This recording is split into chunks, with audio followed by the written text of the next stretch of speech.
Joining me tonight is the Democratic Senator Chris Coons of Delaware, who was on the Senate Judiciary Committee.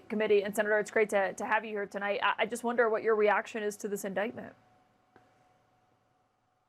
Well, Kaitlan, thanks for a chance to be on with you tonight.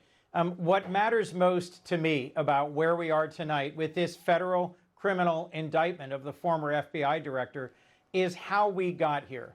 It was just a few days ago that President Trump posted on Truth Social a demand that Attorney General Bondi move ahead with prosecuting James Comey, claiming he's, quote, guilty as hell, unquote, and demanding action now. When the serving U.S. attorney for the Eastern District of Virginia, someone who'd been nominated by President Trump and confirmed by the Senate, was fired and replaced by Lindsay Halligan, someone with no prosecutorial previous experience, and then she brought forward these charges to a federal grand jury and got an indictment. That to me is a very chilling process that shows the president directly involved in using the tools of the Department of Justice to go after people that he has long identified as a personal political enemy. There's others that he has also called to be investigated and prosecuted. And to the extent he's demonstrated now that if you won't go along with it, he'll get you fired and get you replaced, even with someone who has no prosecutorial experience, is a chilling suggestion that will go back to the days before Watergate, before the 70s, where there's no barrier, no wall between the White House and the very powerful machinery of the U.S. Department of Justice. Yeah, the president's pressure is plain for everyone to see in terms of what he has said and when. But given a grand jury brought this indictment, do you believe there's merit to these charges whatsoever? Well, that's something that's going to be worked out in federal court.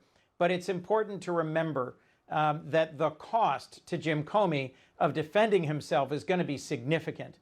The risk to his reputation, to his family, the cost of posing a real defense is also going to have a chilling effect on others who are concerned about what might happen to them, their families, and their careers if they were to face investigation and indictment, even if they're convinced they're innocent.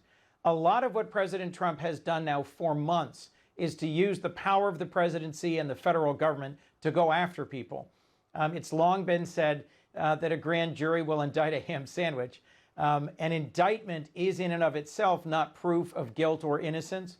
There are reports in the press that the career federal prosecutors in the Eastern District of Virginia would not sign off on this, but we don't know that for sure. And what's going to matter most is how the case is presented and what a jury decides. As a member of the Senate Judiciary Committee, what questions do you have for the Attorney General on this? Well, Attorney General Bondi, when she came before us for her confirmation hearing, said she wasn't interested in retribution, that she wasn't going to be leading the Department of Justice through the rearview mirror, looking back at the challenges and the charges that President Trump faced. She instead was going to focus on protecting the American people, on fighting crime, and on moving forward. The interplay between President Trump, his demands for a prosecution of Jim Comey, and then these results suggest that she's not keeping the promises she made to us on the Judiciary Committee. When you see this in terms of obviously we'll see how this goes forward. There were questions about whether or not she was on board with moving forward with this. She posted tonight about accountability under the law. I do think there are questions tonight, though, just about the president often said that his success in office would be his retribution that he talked about on the campaign trail. Is that how you see this tonight? That's certainly how it seems to me, Kaitlan, is that he is carrying through on his many, many threats on the campaign trail to wreak vengeance and to exact retribution against the folks he perceives as his political enemies. Let's be clear, Jim Comey has his detractors among the Democratic Party, too, folks who were big supporters of Hillary Clinton's. And there were things he did as FBI director that were controversial. What I'm focusing on here is the process that got us here, the very public threats by President Trump to his own attorney general to use the tools of the Department of Justice to go after former FBI Director Jim Comey because he dislikes him, he thinks he's his political opponent and someone who deserves to be prosecuted. In the United States, you shouldn't be able, as the president, to go after people individually and use the power of the Department of Justice in this way. Senator Chris Coons, thank you for joining us tonight. Thank you, Kaitlan. Up next.